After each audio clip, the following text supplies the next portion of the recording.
রাজীব এই সংবিধান নিয়ে সারা আসলে জীবন কি আমরা রাজনীতি সমস্যাটা শুনেন, আমি একটা কথা বলি।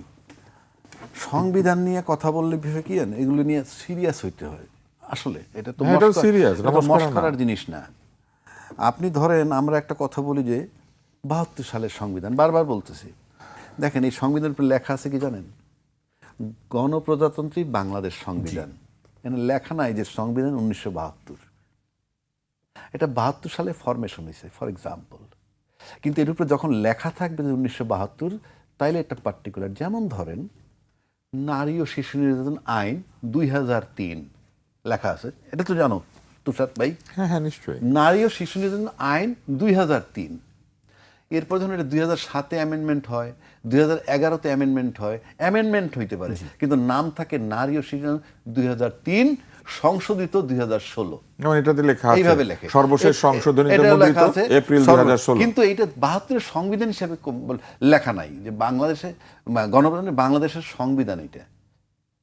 এখন এই 16 সালে যে সংশোধন হয়েছে, 72 লেখা থাকলে লিখতো বাংলাদেশ গণতন্ত্রের বাংলাদেশ সংবিধান 1972 সংশোধিত 2016। এটা 72 লেখা নাই। অর্থাৎ সংবিধান পরিবর্তনশীল হইতে পারে। পরিবর্তন মানে কোনটা? সংস্কার, সংযোজন, বিয়োজন। আবার এই সংবিধান এমনভাবেও লেখা উচিত না যে তার সাকসেসর যারা পরবর্তীকালে আসবে, আজকে যেমন বিএনপি ক্ষমতা, তার সাকসেসর কালকে যদি তুষার প্রধানমন্ত্রী হয়, সে সাকসেসর।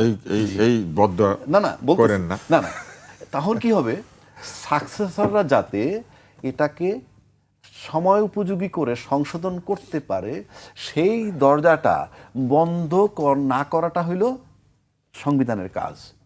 কিন্তু বিগত সরকার এই সংবিধানটাকে এমনভাবে রেখে গেছে যে তার সাকসেসররা এসে সংশোধন করতে পারবে না।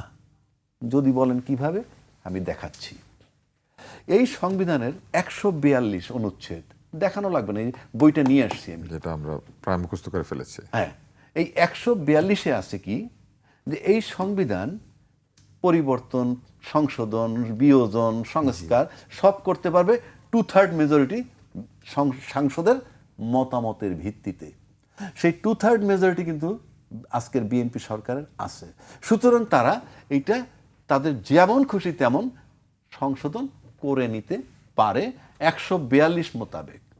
কিন্তু সংবিধানের 7-এর খতে বলা আছে, এই সংবিধানের 7-এর খ অনুচ্ছেদে বলা আছে, 142 অনুচ্ছেদে যাহা কিছু বলা থাকুক না কেন, এই সংবিধানের প্রথম ভাগে যা আছে, দ্বিতীয় ভাগে যা আছে, আরো কিছু অনুচ্ছেদ উল্লেখ করা আছে, এইগুলা কোনো রকম পরিবর্তন করা যাবে না।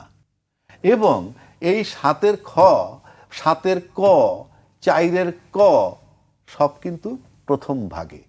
অর্থাৎ আপনি এইগুলোতে হাত দিতে পারবেন না। হাত দিলে 7-এর কতে বলা আছে কি শাস্তি, রাষ্ট্রদ্রোহিতার শামিল, এবং মৃত্যুদণ্ড সর্বোচ্চ শাস্তি, পর্যন্ত হতে পারে। সর্বোচ্চ শাস্তি। সুতরাং এটা তামাশা নয়। আমি এটাকে সর্বোচ্চ আসনে মূল্যায়ন করতে চাই, কিন্তু সরকার ভুল করে গেছে কি, আপনার জন্য সুযোগটা রাখে নাই এটার ভিতরে ঢোকার, যেটা আমি আগে বললাম। আপনার সংস্কার করার পথ বন্ধ করে দিছে। এখনো কিন্তু এই সরকারি দল হিমশিম খাচ্ছে, এখনো কিন্তু ঢুকতে পারেনি।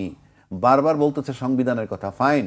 যেমন ধরেন, এই সংবিধানের 4-এর কতে বলা আছে, আমি পড়ে শোনাবো, একটু সময় নাই, আমি পড়ে শোনাই। এটা জাতির জন্য ভালো হবে, আপনার আমার জন্য ভালো হবে।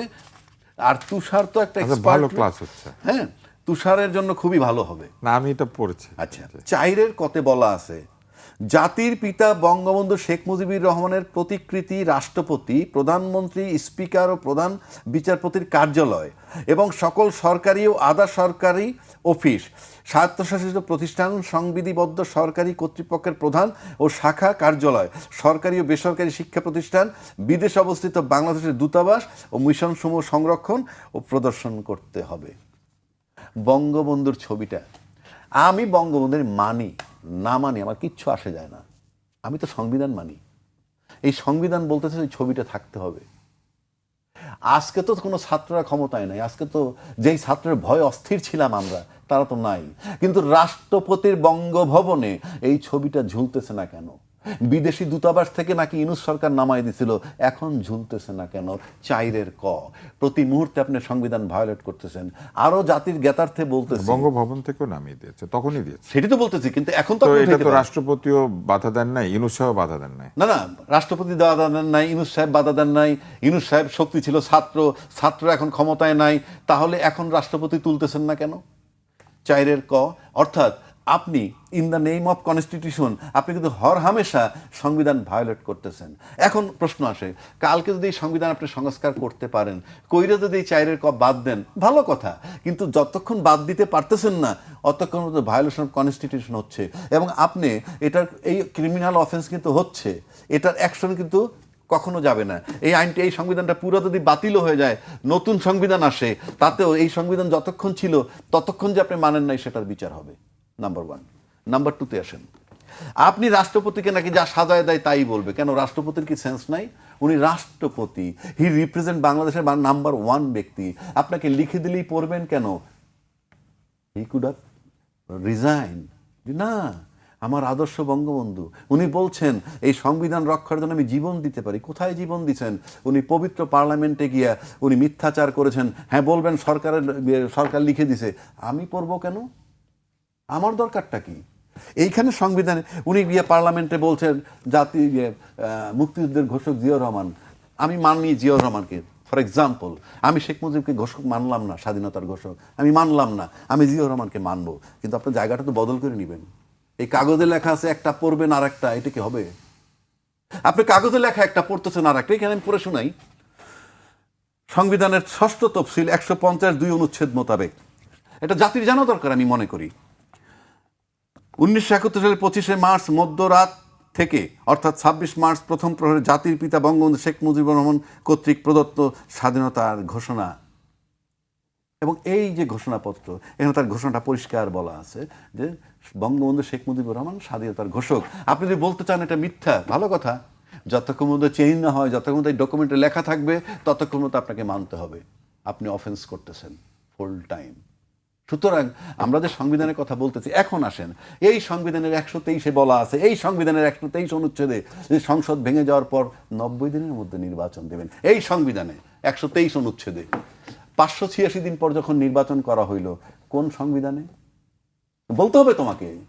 রাষ্ট্রপতি যখন ভাষণ দিলেন সংসদে, একবারও কি বলছেন ৯০ দিনের মধ্যে নির্বাচন হওয়ার কথা ছিল কিন্তু আমরা ১৮ মাস পরে বা ১৭ মাস পরে করেছি এই কারণে? বলছেন? বলেননি। আপনি কে সংবিধান চেঞ্জ করার? যতক্ষণ সংস্কার না হয় আপনি পারবেন না। তার মানে সংবিধানে যারা সংসদে যারা ঢুকেছেন তারা কোন বিধানে ঢুকেছেন? আমি বারবার বলছি, ইউনূস সাহেবের অলিখিত সংবিধান ছিল, সেই অলিখিত সংবিধান মোতাবেক ডেট ছিল দিল ২৬শে মার্চ ২০২৬-এর ১২ই ফেব্রুয়ারি, এবং সেই দিনই নির্বাচন হয়েছে। এবং এই সংবিধান মোতাবেক এবং তারা কিন্তু ওই ইউনূস সাহেবের ইয়ের উপরে নির্বাচন করে পার্লামেন্টে আসছে, সংবিধান মানেন নাই। এখনো তাহলে কি রাষ্ট্র সংবিধানে চলছেন নাকি অলিখিত সংবিধানে চলছেন? যদি সংবিধান মোতাবেক বলি তাহলে ইমিডিয়েটলি বঙ্গবন্ধুর ছবি ঝুলান এবং স্বাধীনতার ঘোষক বঙ্গবন্ধুকে বলতে হবে আমি এই সংবিধান মোতাবেক। আর তা নয় সংস্কার করুন। এখন আসেন সংস্কার করবেন কেমন? আপনি ঢুকতে পারবেন না। সেই সংস্কার করার জন্য রাষ্ট্রপতি একটা আদেশ জারি করলেন, কি? জুলাই সনদ আইন এবং গণভোটের আইন। এই যে আইন, রাষ্ট্রপতির আইনটা যে আদেশ, যে আইন, সেটা আমি আপনাকে বুঝাচ্ছি। রাষ্ট্রপতির আদেশ আইন। কেন আইন সেটা আমি বলতেছি। এটা পাবেন আপনি সংবিধানের 150 বলতেছি, এক মিনিট, এখনই বলে। হ্যাঁ, এইটা পাবেন আপনি সংবিধানের 152 অনুচ্ছেদে। 152 অনুচ্ছেদের এক জায়গায় বলা আছে আইন মানে কি। আইন অর্থ কোনো আইন, অধ্যাদেশ, আদেশ। কথাটা বুঝেন, আদেশ, রাষ্ট্রপতির আদেশ, এটা আইন। এই আইন যতক্ষণ পর্যন্ত বাতিল না হবে অতক্ষণ পর্যন্ত এই আইন বলবৎ, নাম্বার ওয়ান। এবং এই আইনের আলোকে president order, Bangladesh bank order চলমান, আরপিও আদেশ চলমান, এরকম বহু প্রেসিডেন্ট অর্ডার এখনো চলমান, এবং এই রাষ্ট্রপতি যে আদেশ দিয়েছেন সেটা আইন, সংবিধান মোতাবেক। তাহলে আইন যদি হয়, সেই আইন মোতাবেক গণভোটের জন্য আইন করা হয়েছিল, জুলাই সনদ বাস্তবায়নের জন্য একটা আইন করা হয়েছিল। সেই আইনের ফসলটা কি? নির্বাচন হয়ে গেছে, গণভোট হয়ে গেছে। এখন যদি এই আইনটাকে আপনাকে বাতিলও করেন, ওই আইনের ফসল তোমার ঘরে উঠে গেছে, এটা আপনি কি করবেন? যেমন ধরেন একটা ইন্ডাস্ট্রি অনিয়ম করে একটা ইন্ডাস্ট্রি তৈরি হয়েছে, সেই ইন্ডাস্ট্রি কি প্রডিউস করে? শ্যাম্পু, সাবান, biscuit, hot ever it is. আপনি যখন এই ইন্ডাস্ট্রির প্রোডাক্টগুলো বাইরে চলে গেল, 5 কোটি টাকার প্রোডাক্ট বাইরে চলে গেছে, মার্কেটিং হবে, কিন্তু ইন্ডাস্ট্রিটা অনিয়মের কারণে বাতিল হয়ে গেল, ওই প্রোডাক্টগুলো কি হবে? ওগুলো তো খাবে মানুষে, ওই বিস্কিটগুলো তো মানুষে খাবে। তো আপনি তো এই আদেশের বদৌলতে, এই আদেশটা ছিলই শুধু গণভোট আর জুলাই সনদ হওয়ার জন্য, তো সেটা তো হয়ে গেল। এখন এটা আদালতে যারা নিছেন, নিলেই কি আর না নিলেই কি, এটা বাতিল হইলে এটা তো এমনি অকার্যকর, কারণ গণভোট তো হয়ে গেছে। জুলাই আদেশ, জুলাই আইন বাস্তবায়ন করার জন্য তো গণভোট হয়ে গেছে। সুতরাং এই সরকার যদি এই সংবিধানের করতে চায়, সংস্কার করতে চায়, এই সংবিধান মোতাবেক সে ঢুকতে পারবে না। ঢুকতে হবে তাকে ওইটাকে উইন্ডো হিসেবে মনে করে। ওই যে গণভোটের রায়, সেই রায়টা হবে উইন্ডো। সেই উইন্ডো দিয়ে সে ঢোকার পর ইচ্ছা করলে সে অনেক কিছু মানতে পারে, নাও মানতে পারে, কিন্তু ঢোকার জন্য যে জানালা, সেটা কিন্তু এই গণভোটের রায়। গল্প যতই করুক আর বাকিটা যদি করে না মেনে করুক, টোটালটা বেআইনি। সংবিধানে কেউ নির্বাচন করেন নাই, সংবিধান মোতাবেক সরকার হন নাই। আমি বলছি, চ্যালেঞ্জ ছুড়ে দিলাম, কারণ আমি বলি ইউনূস সাহেব ছিলেন অসাংবিধানিক সরকার, কোনো সন্দেহ নাই, কিন্তু সবাই গিয়ে বসাইছেন আপনারা বঙ্গভবনে গিয়ে। আপনি গেছেন, তুষার গেছেন, আমি যাই। আচ্ছা যাই, যান নাই, মানে আমরা উপমা দিচ্ছি, সবাই গেছেন, গিয়ে বসাইছেন, জনসমর্থন ছিল, রাজনৈতিক দলদের সমর্থন ছিল, সেই মোতাবেক উনি বসছেন 106 মোতাবেক। কিন্তু বসার পর এই যে আপনারা বসাই দিলেন, বসানোর পর যে সংবিধান আর ফলো করে নাই, সেই সংবিধানটা যে ফলো করে নাই, অলিখিতভাবে চলে আসছে। সুতরাং এই সংবিধানকে যদি আপনি সংস্কার করতে চান, তাহলে ওই জানালা দিয়ে ঢুকতে হবে। জানালা দিয়ে ঢোকেন, নাহলে আপনি এটার ভিতরে ঢুকতে পারবেন না। ঢুকতে পারবেন কিভাবে? বেআইনিভাবে, গায়ের জোরে। কারণ আমার দেশের পার্লামেন্টের ইতিহাস 55 বছর যাবৎ 2/3 মেজরিটি পাওয়ার পর সমস্ত আইনের ঊর্ধ্বে উঠে যায়। এমন কোনো পার্লামেন্ট বাংলাদেশে হয় নাই যিনি 2/3 মেজরিটি পাওয়ার পর আইনের ঊর্ধ্বে উঠেন নাই, নাম্বার 1।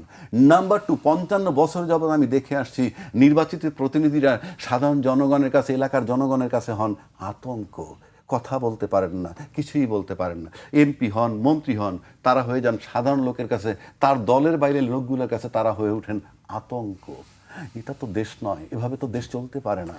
সুতরাং এই সংবিধান সংশোধন করার জন্য যে জানালাটা দরকার ঢোকার, সেই জানালা হইল জুলাই সনদের আইনি ভিত্তি বা ওই গণভোট, এর আলোকে ঢুকতে হবে। নাহলে ঢুকেন, আপনি দেখেন কত কঠিন অবস্থায় পড়েছে। এখনো সবার আগে তো এটা করা উচিত ছিল তাদের। কই আপনি রেটিফিকেশন নেবেন, বৈধতা নেবেন, কিভাবে দেখান না। 586 দিন পর নির্বাচন করছেন, রিপেয়ার করেন, দেখি পারেন কিনা।